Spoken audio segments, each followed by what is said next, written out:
Sementara itu, pemerintah akan kembali membuka pintu masuk internasional Bali atau reopening lewat Bandara Ngurah Rai pada 4 Februari 2022 untuk menggeliatkan ekonomi Bali yang sudah sangat terdampak pandemi COVID-19. Rencana ini disambut baik pelaku pariwisata.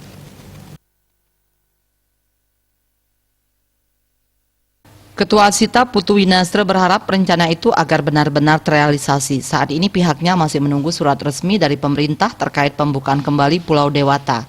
Kemudian berdasarkan data, rencana penerbangan internasional per tanggal 27 Januari 2022 yang dirilis Angkasa Pura Airport di laman resminya terdapat 3 maskapai yang telah mengajukan rute secara resmi dan memperoleh izin, yaitu Garuda Indonesia tujuan Narita, Bali tanggal 2 Februari 2022, Singapore Airlines tujuan Singapura Bali tanggal 16 Februari 2022 dan Batik Air tujuan Bali Singapura.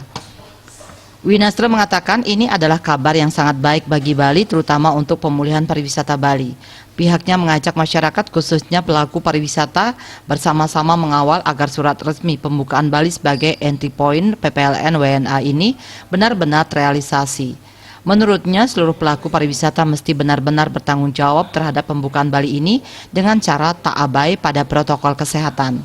Sementara itu, Menteri Koordinator Bidang Kemaritiman dan Investasi Menko Marves, Luhut Binsar Panjaitan menyampaikan, pembukaan pintu masuk internasional ini hanya diperuntukkan bagi PPLN non-PMI. Dalam pembukaan kembali ini, selain peraturan karantina juga akan tetap mengikuti surat edaran Satgas COVID-19 yang berlaku. Dikatakan saat ini Bali juga menyediakan 2 opsi tambahan untuk karantina PPLN, yakni karantina bubble dimulai di 5 hotel terlebih dahulu dengan total 447 kamar dan 6 kapal live on board yang sudah tersertifikasi CHSI oleh Kemenparekraf.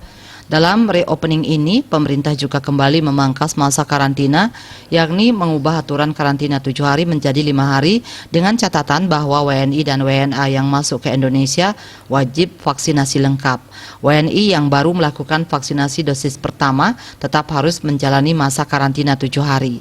Kebijakan ini diberlakukan mengingat sebagian besar PPLN terpapar varian Omikron dan berbagai riset telah menunjukkan masa inkubasi varian ini berada di kisaran 3 hari. Yudi Karnaidi, Bali Post melaporkan.